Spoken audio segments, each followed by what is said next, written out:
Thanks to the supporters of channel member Robert Bannerman. You think the summer transfer window was low-key? You ain't seen nothing yet. It's January. I've already got 2 out, 1 in pre-arranged. And I don't think I'm going to do any more business.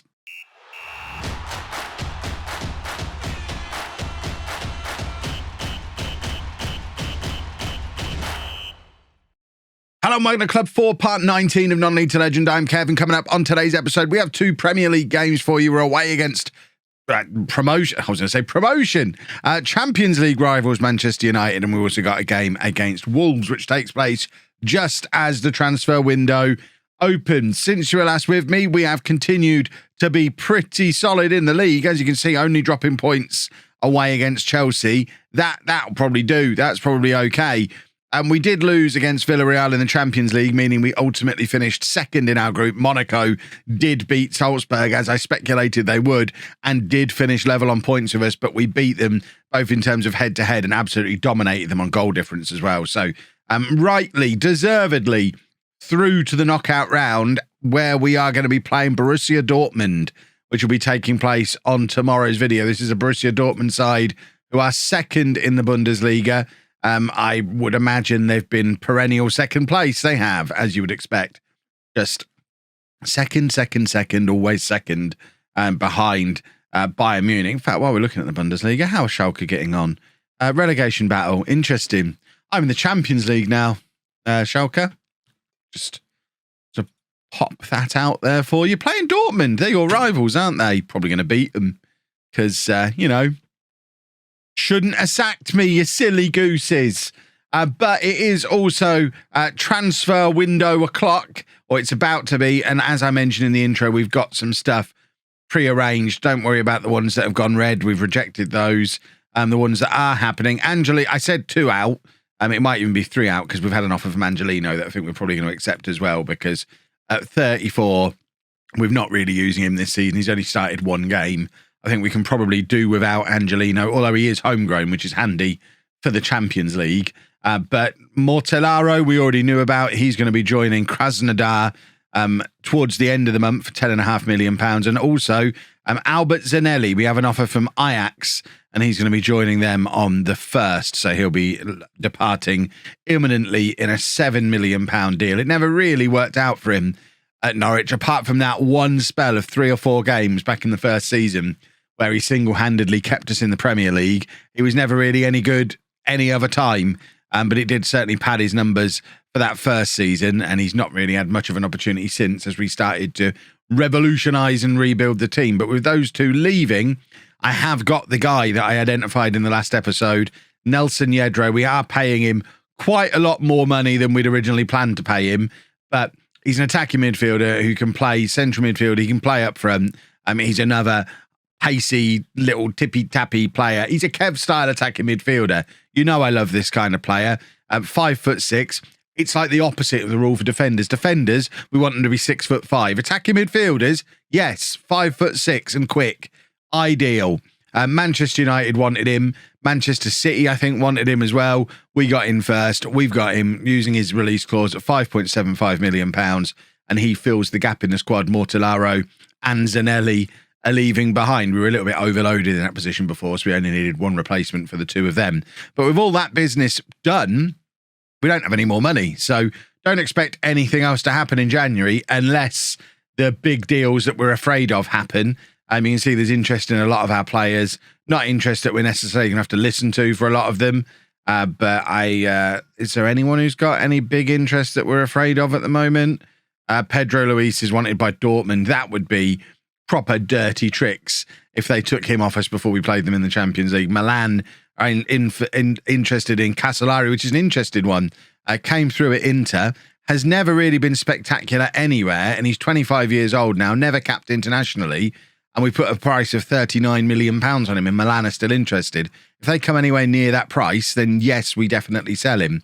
We've also extended Tammy Abraham's offer. He was originally, his contract, he was originally only in until the end of this season, but he's been so good that we've now extended it for another year. So Tammy Abraham's got another 18 months here at Norwich, and hopefully we'll have a jolly good time during those 18 months. So with all of that done, This is the team for the game against Manchester United. Manchester United are 1 place below us in the Premier League, 2 points behind. And as with last year, the Premier League is very, very close. I think this is why we've been able to kind of insert ourselves into this top 6, top 7, because it's such a fluid thing. Liverpool are rubbish in this version of the future. They've been rubbish every season. Chelsea look like they've dropped off massively from last year, and we noted last year when Chelsea were title contenders that they had a lot of old men in their team. Lukaku was still leading the line for them last year, so I think Chelsea might have had age catch up with them.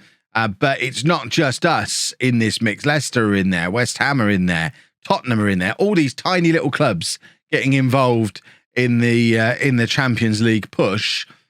And there's not a really obvious team who's better than everyone else. Arsenal are top of the league, for goodness sake. They haven't won the league in most of my players' lifetimes. The last time Arsenal won the Premier League was, well, the last time they won it in real life, which is what? Getting on for 20 years ago now in real life, I imagine. And we've added another 10 years on that. So that shows how odd the Premier League is. It's anybody's to win. It'll probably be Manchester City because it is usually Manchester City. But a win here against Manchester United would go a long way towards keeping us in that conversation. So we're going with Hoyenhal in goal. A back four of Tipple at left back. I mean, I'd forgotten he could play there. Had you forgotten he could play there? With Angelino leaving the club, and Michele both suspended and unable to play against his parent club. His suspension has come at exactly the right time. Obviously, Sessegnon's left. The option was to play Angelino, but of course, we've got Tipple.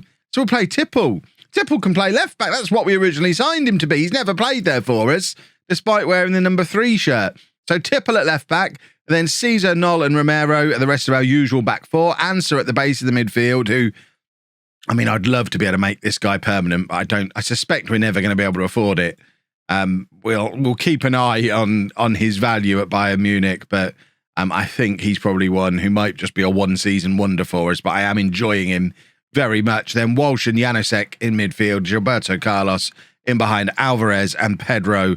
Luis, Tammy Abraham's injured. He's going to be out for the next 8 days or so. Zamorano also suspended as well, meaning that we're not down to the bare bones in midfield, but once you get past Griffin Diaz, we don't really, I guess Zanelli is still here for another day.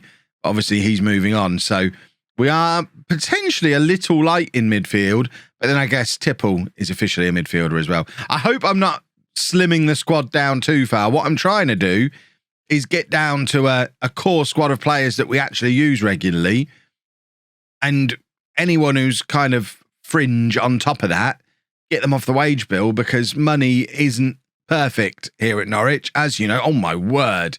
Was that Janusek with an absolutely insane back pass back to Hoyenhal, who did very well to head it clear. And it's actually turned into an attack. Romero bursting into the area on the right-hand side. Crosses for Alvarez. Janusek's there. There was a couple of opportunities there where we probably should have scored. Particularly the Alvarez chance looked like a very, very good opportunity, but unfortunately, it was not to be. But I still can't get over what Janusek's just done to Hoyenhal. My word. Right, we've got a free kick here, I think. We've got many players who can hit a beauty of a free kick. Tipple is one of them. And I think that's just touched the outside of the post and gone wide. My badge is not level. There you go. Let's twist my badge back round. I hope that wasn't the thing that was leading to us being good at football. How long has it been twisted like that? I just glanced at the viewfinder and noticed that the badge was twisted. Hopefully it's not been going on for ages and I've just ruined everything. Watch me get sacked within 3 episodes now because I've fixed the badge. Right. 1-0 to Manchester United. Lovely. Lovely, lovely stuff. I mean, they've kind of carved us open a little bit, haven't they? We've left this guy completely unmarked, and that's not ideal. I guess that's an example of Tipple not being so great at left back. Maybe he did lose his guy completely there, and hopefully we can find a way back in. Alvarez looking to lead that comeback into the game, but once again the ball it goes forward, comes straight back again. We've kind of got used to the luxury of having Tammy Abraham up there and holding the ball up nicely. And unfortunately, he's not available for either of the matches in today's episode, which is a little bit of a shame. We like Tammy Abraham around these parts. I've even had a look. I've even had a look into getting a Norwich shirt with Abraham 19 on the back, but I don't like the Norwich away shirt, and it feels silly to get a second home shirt when I already own one. I own too many current Premier League football shirts. As someone who didn't watch the Premier League for many years, I've now got 2 Arsenal shirts, an Everton shirt, a Norwich shirt, all current season. This is getting silly now. I need to stop buying football shirts. I only have a small cupboard I work out of. And as you can see from behind me here, the shirt pile is getting thicker and thicker on the back of that door. Right, we need to get back into this game rather than worrying too much about shirts. 20 minutes to go. It is Manchester United on the attack again. I mean, ultimately, and I will for as long as we're at Norwich, I'll say stuff like this, and it probably infuriates some of you because it shows Norwich's inherent lack of ambition. But we are Norwich, away from home against Manchester United. I'm not entirely sure that losing 1-0 away against Manchester United is ever going to be a bad result for Norwich. We're competitive at Old Trafford. I think that's probably fine. We're going to bring Diaz on and push Janusek a little bit further forward. Pedro Luis is having a poor game today, so Casolari can come on for him, and we'll leave it there for now. We are getting to the point where we don't have much in the way of other options on that bench. It's a lot of defenders and Zanelli who's about to leave, so Janusek's getting sent off here, isn't he? Over the course of this match, I've gone from we're not going to do any more business to our bench is a little bit light to we're now losing. We're down to 10 men. It's all going wrong. Maybe there will be some business. We have got the young Argentinian chap coming in, so hopefully he'll be enough of a boost, enough of a different option for us to load the bench up with him and see what we can do. But we are now 2-0 down against Manchester United, down to 10 men. We probably need to come off attacking. Just think in terms of preserving our goal difference, because I don't think we're getting back into this game. And actually, this result pushes us all the way down to 6th place in the Premier League. We were talking before about how tight things are at the top. I would say we've had a better first half of the season this year than we did last year, but we are finding ourselves outside the Champions League qualification spots as it stands. Although I guess, to be fair, we weren't in the Champions League qualification spots this time last year either. We did have that insanely good run in the second half of last season when we switched Pedro Luis to being the main striker. I've just realised, because of the red card, my substitutions haven't gone through. Probably should have noticed that a little earlier. Oh dear. Let's right, I think we are going to bring Angelino on here just so that we can get Tipple forward into the midfield again. Got a lot of left footers in there. Those two are both left footers. Casolari's a left footer. We need some right footers. I hope the new guy's right footed. I haven't looked. It does get a little bit unbalanced when everyone's left footed. Right, triple change. The latest substitutions I've ever made in history. The fans probably think I've lost my mind. United still pushing forward, and it remains 2-0. And we've I've got to keep reminding myself of the context. We're Norwich away against Manchester United. We are Norwich away against Manchester United. This could be going so much worse than it actually is. Oh God. Oh, now they're bursting through again, and Hoyenhal has been wrong-footed. It's 3-0, and I know we're down to 10 men, but it is starting to get a little bit embarrassing for a Champions League club now. I'm hoping we can bounce back immediately from this against Wolves, because this is not going to plan. Romero trying to save some face somehow. I mean, he is up and down that right-hand side. He's not had a very good game today, but he's still full of running, and his cross isn't great. Angelino demonstrating why we're probably going to sell him, and now Manchester United just charging at us relentlessly again.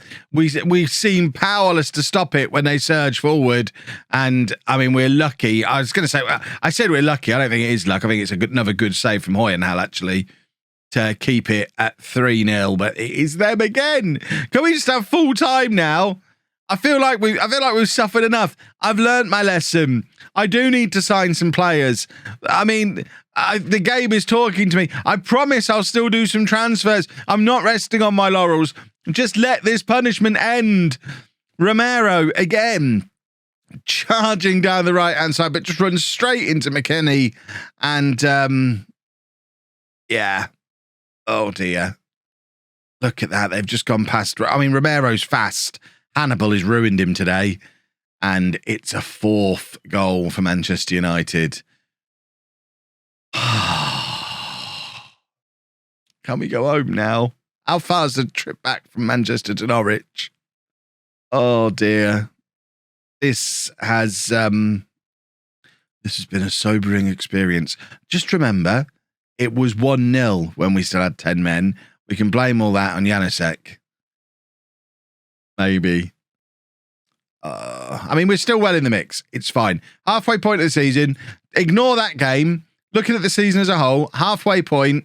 We've got 39 points on the board. We're in 6th place. We're 1 point outside of the Champions League spots. We're only 6 points off the top of the league. If we're offered that at the start of the season, especially because it's our first year in Europe, we take it. Positive faces back on, smiling everybody. As long as we beat Wolves, it's all fine. Oh, those transfers have gone through.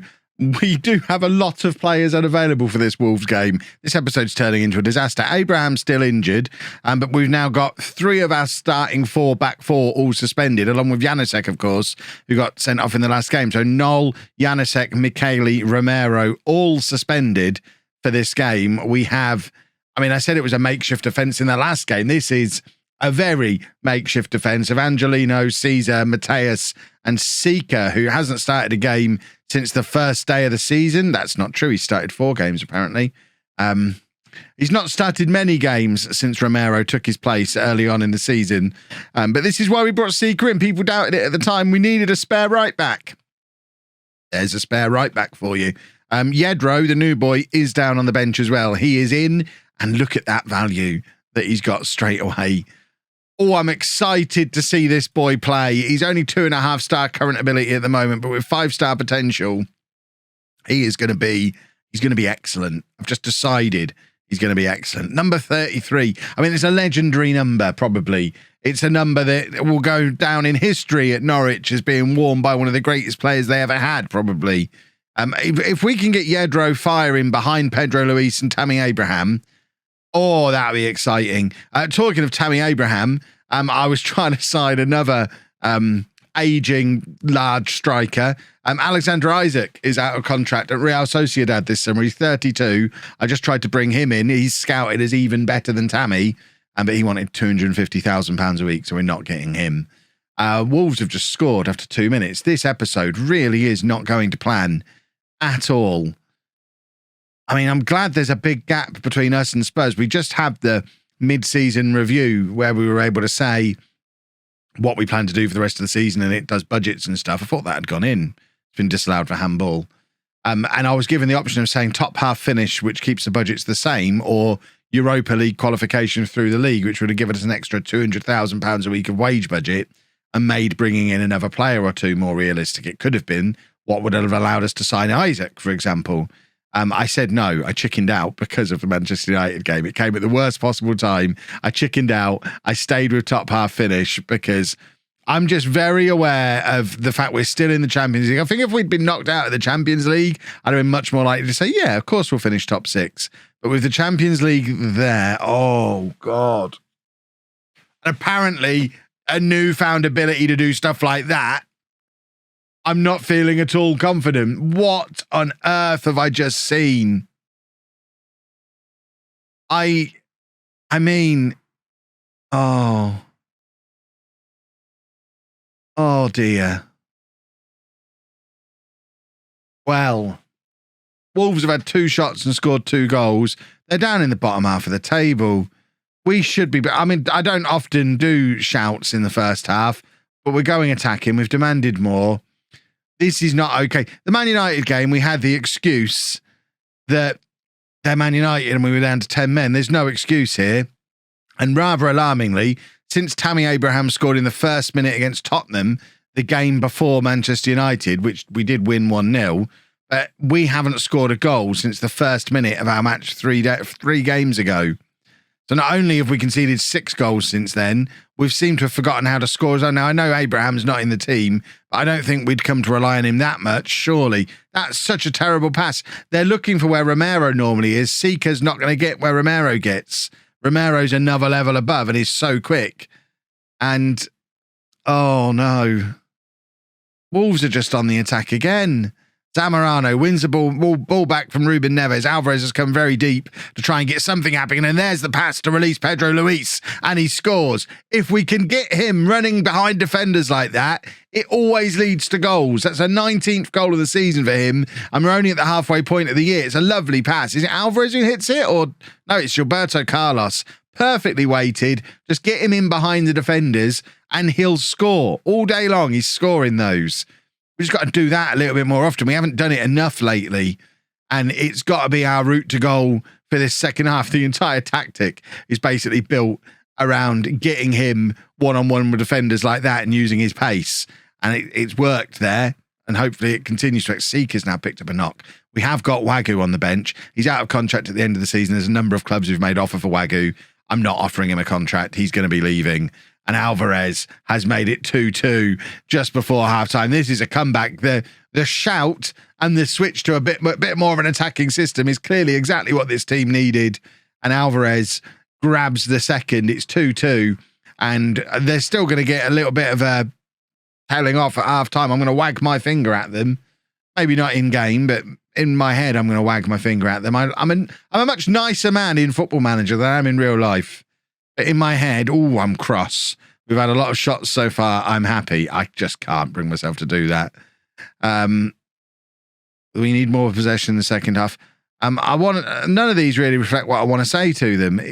Team talks are rubbish. I miss the days when I just used to have it done automatically. I know I follow the assistant recommendation 95% of the time now, but the scoreline doesn't reflect the pattern of the game. With the number of chances we've created, we'll get there eventually. I quite like that. Let's pump the fists and do that one. That's made some of them nervous. This is why I shouldn't be doing team talks.